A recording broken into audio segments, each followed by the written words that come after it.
नमस्कार दोस्तों, मैं राज पांडे। आप देख रहे हैं आरसीएन टुडे। आप सभी का आरसीएन यूट्यूब चैनल पर हार्दिक स्वागत है। लगातार इस चैनल के माध्यम से आपको सबसे ऑथेंटिक जानकारी देने का प्रयास किया जाता है। उसी क्रम में आज की बड़ी खबर के बारे में बात करेंगे। पूरी खबर को सुनने से पहले आपसे रिक्वेस्ट है कि वीडियो को लाइक शेयर कर दें, चैनल को सब्सक्राइब कर लें और आप अपने ज़िले का नाम लिखना मत भूलें। देश के किस हिस्से से, किस राज्य से वीडियो देख रहे हैं, वीडियो का कौन सा पार्ट आपको बहुत अच्छा लगा और आप अपने ज़िले का नाम लिख देंगे तो मैं आपके लिए और भी ऑथेंटिक जानकारी आपसे जुड़ा, आपके ज़िले से जुड़ा भी लेकर आऊँगा।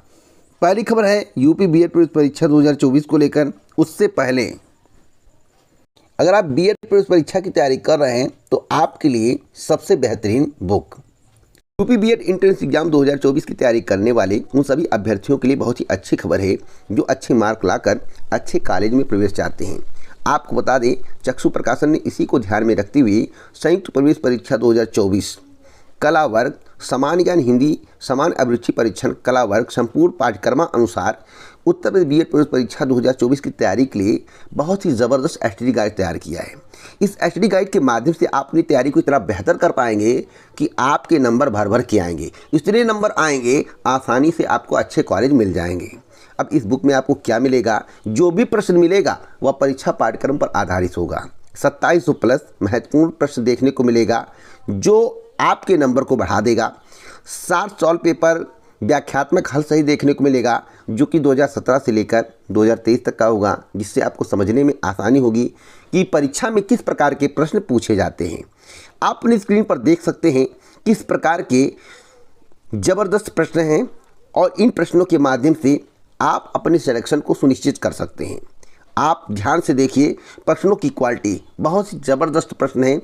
इस प्रकार के प्रश्न मिल जाए तो कोई भी परीक्षा हो आसानी से निकल जाएगा। अगर आप चक्षु प्रकाशन के स्पेशल बुक के माध्यम से तैयारी करना चाहते हैं और अपने नंबर को बढ़ाना चाहते हैं, आप चाहते हैं कि यूपी बीएड एंट्रेंस एग्जाम 2024 आसानी से आपका निकल जाए और आपका एडमिशन अच्छे कॉलेज में हो जाए, तो इस बुक के माध्यम से आपको तैयारी करनी चाहिए। डिस्क्रिप्शन बॉक्स में लिंक है, उस लिंक पर क्लिक करके इस बुक को मंगवा सकते हैं और अपनी तैयारी को बहुत ही बेहतर कर सकते हैं। तो अभी जाइए, देर मत करिए। अब बात कर लेते हैं बीएड प्रवेश परीक्षा 2024 को लेकर। देखिए दोस्तों, बीएड प्रवेश परीक्षा 2024 चुनाव के कारण आगे बढ़ गया, सभी को पता है। लेकिन जो जानकारी मुझे प्राप्त हुई है उस जानकारी के आधार पर मैं आपको बता दूं तो यूपी बीएड प्रवेश परीक्षा 2024 के लिए तैयारियां तेज कर दी गई हैं। परीक्षा कराने की तैयारी तीव्र कर दी गई है। सेंट्रल लिस्ट मांगा गया है, कहां कहां परीक्षा केंद्र खाली है, स्कूल कॉलेज जहां भी इनको सेंटर बनाना उसके संबंध में जानकारी मांगी गई है, जो कि 15 मई के बाद प्राप्त हो जाएगा और आपको मालूम होगा परीक्षा कब होगी। अब की बार कैंडिडेट इस परीक्षा में कम बैठने वाले हैं। 1,82,000 के करीब आवेदन हुआ है और लगभग 20 से 30% अभ्यर्थी परीक्षा को छोड़ सकते हैं। उम्मीद यही है। अगर ऐसा होता है तो कट ऑफ कौन जाएगा? अगर आप मेहनत से तैयारी किए होंगे तो आपको गवर्नमेंट कॉलेज मिल सकता है। गवर्नमेंट कॉलेज मिलने से आपके लिए फ़ायदा है कि आपको कम फीस में कोर्स पूरा करने का मौका मिल जाएगा। कम फीस, बहुत कम फीस में कोर्स पूरा करने का मौका मिल जाएगा। अब मैं बात करूँगा यूपी SSSC की। जैसा कि मेरे द्वारा आपको कई बार बताया गया है कि यूपी SSSC को कई भर्तियों का अधियाचन प्राप्त हुआ है। वीडियो की बात करें, लोअर बीसीएस की बात करें इत्यादि। तो अगर आपको संशय है मेरी बातों पर कि वीडियो का अधियाचन नहीं प्राप्त है, लोअर का अधियाचन नहीं प्राप्त है, तो आरटीआई के माध्यम से आप मांग सकते हैं। आरटीआई के माध्यम से आप लोअर पीसीएस वैकेंसी के संबंध में जानकारी मांगिए, आपको जानकारी मिल जाएगी। अधियाचन उत्तर प्रदेश अधीनस्थ सेवा चयन आयोग को प्राप्त है। 400 से ज़्यादा पद हैं, अभी पद और बढ़ने के चांसेज हैं।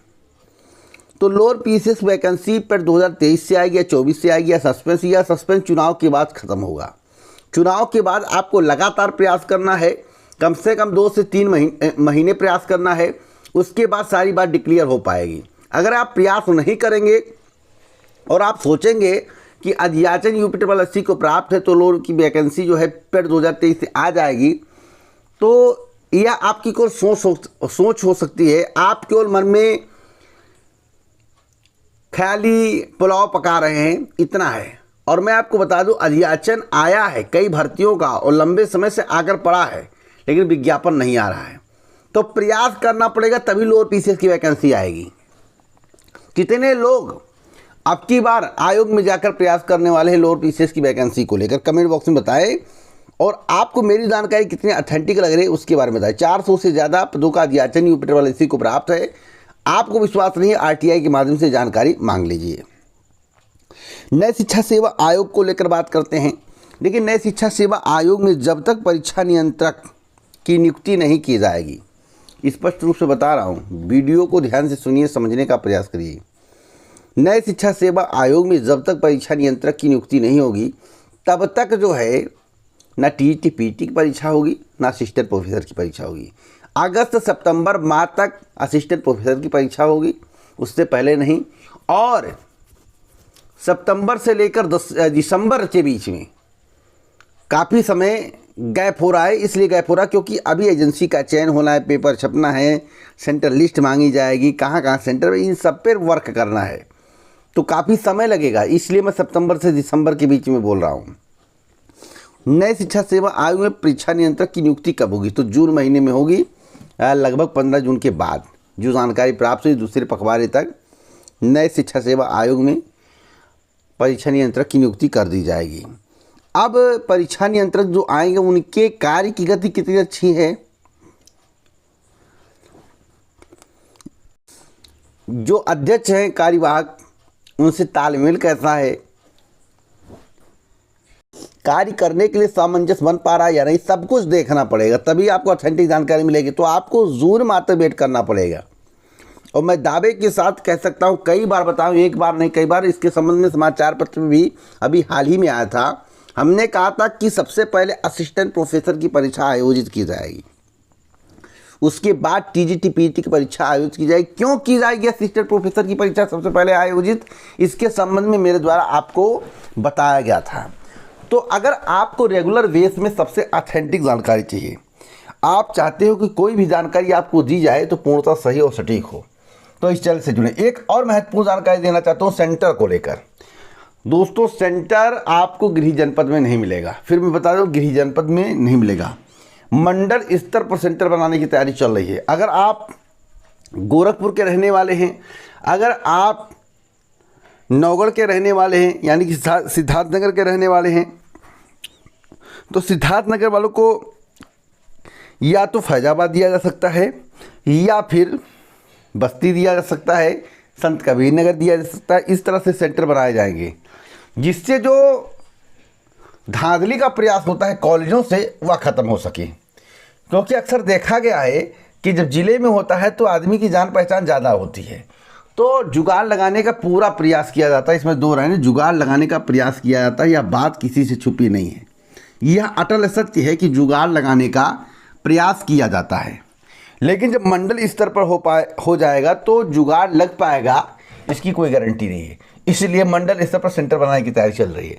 तो इस वीडियो को ज़्यादा से ज़्यादा ग्रुपों में शेयर करें, लाइक करें और चैनल को सब्सक्राइब करें। जय हिंद, नमस्कार।